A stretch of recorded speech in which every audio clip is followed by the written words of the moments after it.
একটা চচ্চড়ি রান্না করেছি, সজনে ডাঁটার চচ্চড়ি। সজনে ডাঁটা, মিষ্টি আলু, আলু খাই না বলে আলু দেইনি, ভেন্ডি, তারপর উচ্ছেগুলো এরকমভাবে কেটে দিয়েছি, এই পটল, বেগুন, যা যা ছিল সব দিয়ে হালকা অল্প তেলে হালকা 5 ফোড়ন, সর্ষে ফোড়ন দিয়ে নাড়াচাড়া করে কাসুন্দি দিয়ে দিয়েছি। কাসুন্দি দিয়ে দিলে টেস্টটা খুব সুন্দর হয়, খাটুনি কম হয়। আর এটা রান্না করতে করতেই বলছি, লাউয়ের শুক্তো অনেকেই খেয়েছো, কিন্তু চিকেন লাউয়ের শুক্তো কতজন খেয়েছো জানি না।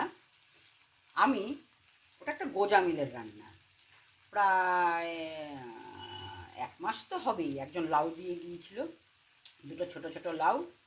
তো লাউটা একদম দরকচা হয়ে যায় যে, সেরকম হয়ে গেছিলো।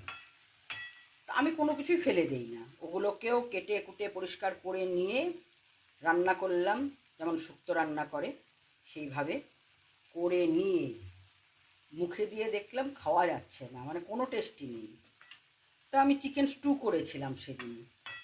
চিকেন স্টু করে ওই চিকেনটাকে আলাদা করে চিকেনের মতন রেখে বেশ কিছুটা ঝোল লাউয়ের মধ্যে দিয়ে দিয়েছিলাম।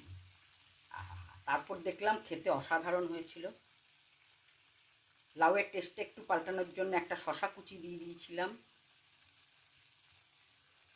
একটা হালকা পেঁপে, মানে পেঁপেটা ওই হালকা পেঁপে, মানে পেঁপেটা হালকা পাকা সেরকম পেঁপে পিস পিস করে দিয়ে দিয়েছিলাম। ওটা দারুণ হয়েছিল। আমার এক বোন খেতে এসেছিল সেদিন, তাকেও খাওয়ালাম গোজামিলের শুক্তো।